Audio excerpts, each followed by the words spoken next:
Welcome to the video on chip designs. In this video I will show you the various uses of chip designs throughout the application.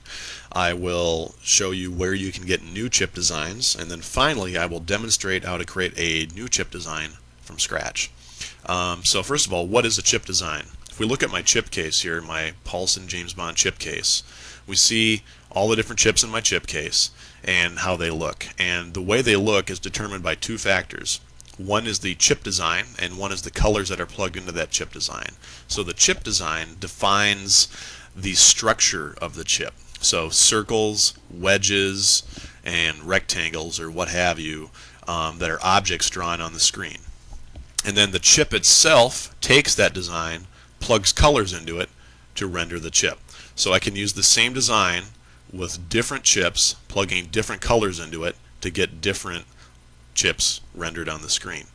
I've gone this route rather than having you load your own images of chips into the tool because A, I think it's more flexible.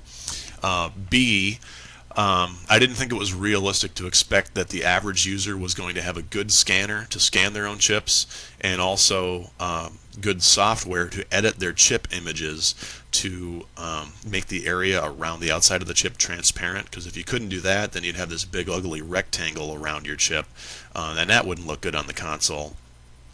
And then the other thing is the rendering of the images. The way I've done it performs much better than rendering actual images of chips, especially when you talk about, and this is something you might be doing on the console, scaling really fast, so resizing it.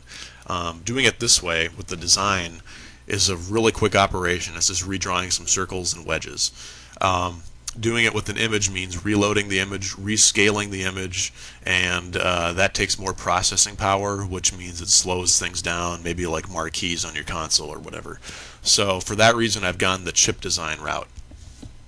Also, when you think about what is the primary goal here, what you need to do is put images on the console that represent your chip good enough so people can uniquely identify the chips and see what the values are. You don't need all the minute detail of the image on your label in order for people to tell which chip is which. They need to be able to tell, you know, like, okay, the white chip with the maroon and tan, the blue chip with whatever. I'll give you rules to make it look as good as it needs to look, but you know, having the actual chip images there in my mind just isn't really necessary. And anyway, so that's why I've gone the route I've gone. So where are the chip designs used? You've seen that they're used in the chip case. They're also used, let me bring up the console here. They're used on the console, so in two places. We've got the dashboard here with a component that displays the current chips and their values so everyone can see them at all times if I want to do that. Also, there's an overlay for the chip distribution which shows here's the chips everyone should be receiving at the start of the tournament, the quantities, the values, and the total value. There's also going to be a report that I'm going to make that will show the chip distribution on paper if you want to hand that out, maybe one to each table rather than displaying it on the console. Alright, where can you get chip images or chip designs? First of all, within the tool. There are quite a few already built in here. And by the way, if you're not seeing this entire list, make sure you check the display core designs, otherwise you're only going to see ones you've added in from your repository. Another place is if we go to, whoops, where is it? There, down here, I got it hiding. Go to my website and you click on the component library for V3 chip designs. There's going to be this chip design library which is right now empty, but I'm going to add something later today to it, where you can go look at these, download them, and add them into your repository, and there will be information on how you actually do that on this page. Alright, so let's create a new chip design. The one I'm going to be creating here is modeled after the Paulson James Bond chip. This is already built into the tool. You can look at the rules for it if you want to, copy it, modify it, whatever you want to do. But I'm going to show you how I went about creating that. Alright, so let's just call it PJB. So again, chip design is a set of rules, and you see there are no rules here, which is why we're not seeing anything over on the right. So all we see is the number, the value of the chip. So let's add the first rule. This one's typically always going to be a circle that is 100% in diameter. That means that's the base of the chip.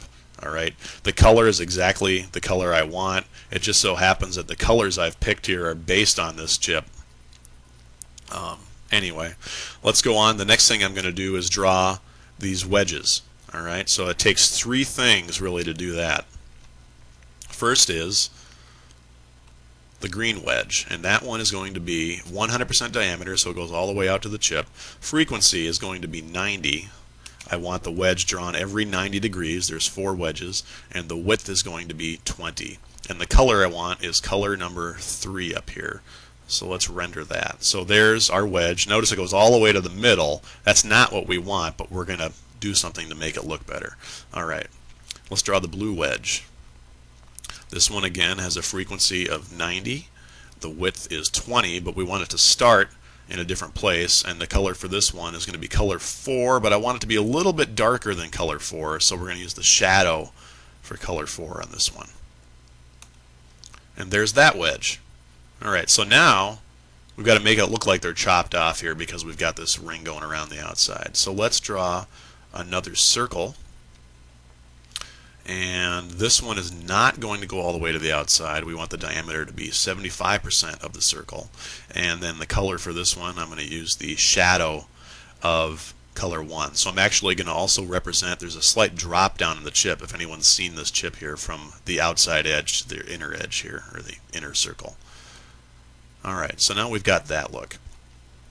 And now I want to make it look like there's a little bit of a shadow here, so I'm going to draw another circle that is a little bit inside that one. So this one is going to be 72% diameter, and it's going to be color 1. Whoops, I said 72%. I didn't actually catch that in there. There we go. Alright, next thing I need to draw is the label. So that's going to be white, and then I'll put the red lettering on top of it and the green leaves in the background. I'll show you how to do that. So let's do another circle. The white right now is color 2, and this one's going to be 56%. As far as these percentages and getting them right, this is just a trial and error thing, so you can change these rules at any time if it doesn't look quite right. I typically just hold it up here and go, yep, that looks about right. Alright, so we've got our label drawn on there. The next thing we want to do is draw those red letters. So I've done that. You know, I'm not putting actual letters on there, but I am putting wedges on. And the diameter of this is going to be 50%, so slightly inside that white label. And the color is color 2, so it's a little bit brighter, sorry, color 5, the brighter red. And then start is going to be starting at 0. Width is going to be pretty small, 3, and the frequency is going to be, I chose 8, looks about right.